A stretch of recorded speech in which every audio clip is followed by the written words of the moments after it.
Salut! Alors, comme vous avez peut-être pu voir sur nos réseaux sociaux, eh bien, les deux, on est enceintes en même temps. Oui. On vient tout juste d'entamer notre deuxième trimestre, là, toutes les deux. Donc, on voulait vous partager nos petits trucs qu'on avait eus pour le premier trimestre pour combattre tous les petits symptômes. Parce que, on a été toutes les deux, dans le fond, googler comment soigner ça naturellement. Puis, en fait, c'est ça, on a aussi dû rechercher différents sites, essayer de voir finalement qu'est-ce qui se faisait. Donc, on s'est dit, on avait envie de partager nos trucs à nous et de vous partager notre expérience. Là, si tout le monde se pose la question, et non, c'était pas planifié que les deux s'assoient en même temps. Moi, je suis présentement à presque 21 semaines. Et moi, 16 semaines. On a un gros 5 semaines d'écart. Et puis, donc, au début, c'est sûr, on a eu de la fatigue les deux, mais quand même assez normal. Je dirais, c'était quand même gérable, mais on se comprenait, fait que ça, c'est bien. Une bonne sieste règle tout. Oui. Donc, ensuite, pour les nausées, on en a eu un petit peu chaque. J'en ai eu, je pense, un petit peu plus, mais ça a duré maximum une semaine. Puis, je dois dire que j'ai été m'acheter des biscuits soda. Emballés. À l'épicerie. Méchante fille. Ouais. Puis là, j'avais vraiment envie de vous en parler, mais comme j'avais pas dit la nouvelle encore à beaucoup de monde, je pouvais pas. Donc, je me suis dit, quand on va l'annoncer, je vais vous en parler. Parce que... Question d'équilibre. Question d'équilibre.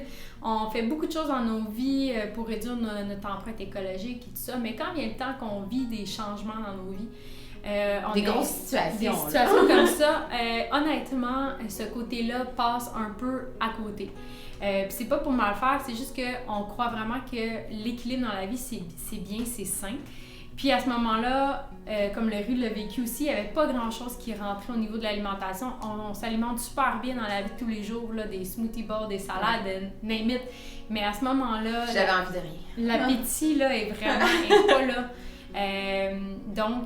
Les biscuits soda m'ont vraiment sauvé la vie. Honnêtement, je pensais jamais me lever la nuit pour aller manger des biscuits soda, mais ça fonctionne parce que quand on se retrouve avec le ventre vide, c'est souvent là que les nausées se fait sentir. Donc, c'est toujours d'avoir un petit fond.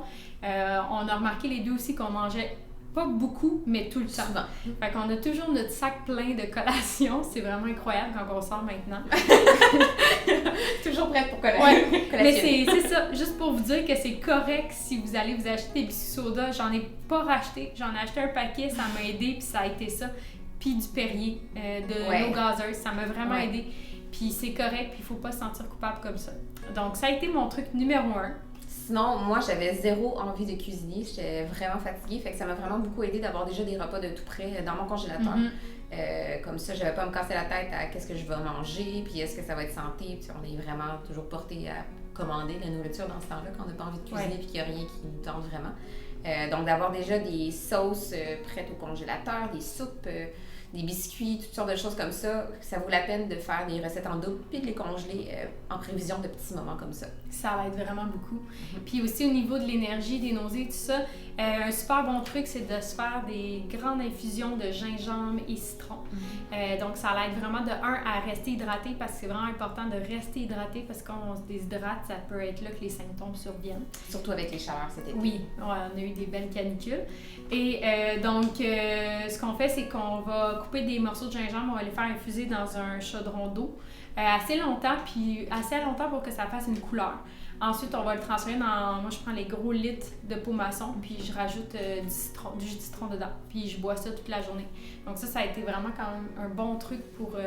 c'est bon pour les maux de cœur. Dans le fond, le gingembre, ça va vraiment combattre ça. Moi, les jambes lourdes aussi, j'ai trouvé utile de me surélever les jambes un peu comme une position de yoga. On se couche au sol, les jambes surélevées au mur, puis on reste comme ça quelques minutes. Ça va vraiment laisser la circulation du sang, dans le fond, retourner vers le haut du corps. Ça, c'est vraiment excellent de faire ça matin et soir. Donc, on peut le faire 2 fois par jour.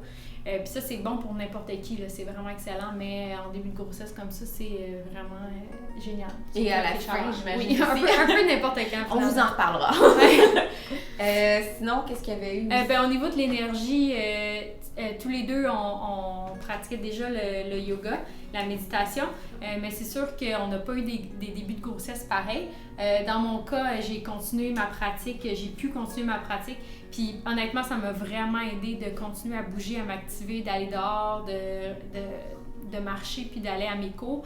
Même si au début, quand j'allais à mes cours, je me sentais tellement lourde, puis tu sais, la digestion, puis le changement, puis tout ça, c'était tout nouveau, plein d'hormones. Même si je faisais pas toutes les postures, juste de bouger un peu, de respirer, de méditer, ça avait vraiment fait toute la différence.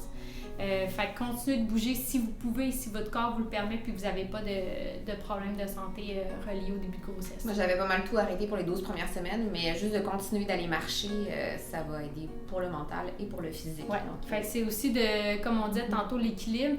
S'il y a un problème de santé, mais il faut pas pousser. Mais si tout est beau, c'est juste au niveau des hormones, c'est correct, on continue de bouger. Sinon, huile essentielle, vous savez, on est vraiment accro aux huiles essentielles. C'est un petit deuil à faire pendant la grossesse. Mais on a trouvé des solutions de remplacement pour ça. Parce qu'on se fait déjà poser beaucoup la question, en fait, quelles huiles qui sont bonnes et qui ne sont pas bonnes. On n'est pas professionnel et je vous dirais que selon les ouvrages qu'on a, c'est assez différent d'un ouvrage à l'autre parce qu'il n'y a pas assez de tests qui ont été faits sur les femmes enceintes. En fait, personne ne veut tester les femmes enceintes, donc ils prennent pas de chance, puis on dit que c'est pas recommandé. Et puis c'est vrai, il y a des huiles essentielles qui peuvent être très, très, très toxiques et même abortives, donc on se tient loin des huiles essentielles pendant la grossesse. C'est un petit moment à donner. Peut-être au niveau du deuxième, troisième trimestre, je dirais que comme la lavande pourrait être une huile qui pourrait être considérée correcte au niveau de son effet calmant, mais jamais directement mais jamais directement sur la peau. Donc, en diffusion, ça va, mais jamais en ingestion non plus. Ouais, non. Si vous avez des questions, sinon, vous pouvez toujours aller voir un aromathérapeute spécialiste comme chez Adsaroma. Les naturopathes aussi sont assez bien équipés pour vous répondre. Si vous avez vraiment des questions, mais prenez pas de chance parce que même si c'est naturel, c'est quand même assez puissant. Il y a des poisons naturels. Et puis, on doit vous parler du beurre corporel parce qu'on en a toujours mis, mais là, encore plus pour aider notre peau éviter dans les changements. Puis moi, j'ai fait un petit changement dans mon mélange. Donc, au lieu de prendre l'huile de coco, j'ai pris le beurre de cacao parce qu'il est encore plus hydratant pour prévenir les vergetures. Donc, karité, cacao et huile d'amande douce. La recette est sur notre blog et on a une vidéo YouTube aussi pour en parler. Et puis, c'est important de noter qu'on ne rajoute aucune huile essentielle, donc on le garde pur, naturel. Oui, ça sent un peu le chocolat et le chevreuil, mais c'est correct. Ça passe super vite. Oui. Donc, ça, c'est vraiment une recette à avoir. Donc, honnêtement, nous, on préfère ça que pas besoin d'aller s'acheter des crèmes. Je sais qu'ils en vendent une panoplie de crèmes anti-vergeture pour les bedons, blablabla. Mais honnêtement, tous les ingrédients sont là. Puis c'est. Jusqu'à présent, c'est super. Je peux pas vous dire que ça fonctionne. On va vous en parler à la fin. Ouais, sinon, déodorant, on mettait aussi des déodorants avec des huiles essentielles. Le mien, c'était pratiquement que ça.